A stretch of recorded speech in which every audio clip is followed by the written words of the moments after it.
Hello everyone. তো দেখো আজকে আমি তোমাদের সঙ্গে শেয়ার করব সত্যি কি আই মেকআপ প্র্যাকটিস এই ড্যামি বা বোর্ডের ওপর একটা পারফেক্ট আই মেকআপ করা যায় কি করা যায় না। তো চলো বেশি না বকে ভিডিওটা শুরু করা যাক। তো সত্যি এই ড্যামির ওপরে একটা আই মেকআপ সুন্দরভাবে সত্যিই করা যায়, আর সেটা আমি তোমাদের সামনে করে দেখাচ্ছিও।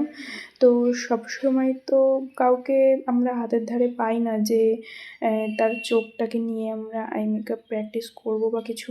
তো সেটা করার জন্য এই বুকটা সত্যিই খুব হেল্পফুল। আর কি সুন্দর কালারগুলো ব্লেন্ড হয়ে যায়, তোমরা একটু দেখতেই পাচ্ছ। লাইনার, আইল্যাশ সব কিছুই সুন্দরভাবে আমি করেছি, করে তোমাদের সামনেই আমি দেখাচ্ছি যে কীরকম লাগছে। তোমরাও সবাই দেখে জানিও অবশ্যই যে সত্যি ভিডিওটা কেমন লাগলো। আর যদি ভালো লেগে থাকে তো একটা লাইক, একটা কমেন্ট, একটা শেয়ার ও সাবস্ক্রাইব করে দিও। চলো টাটা।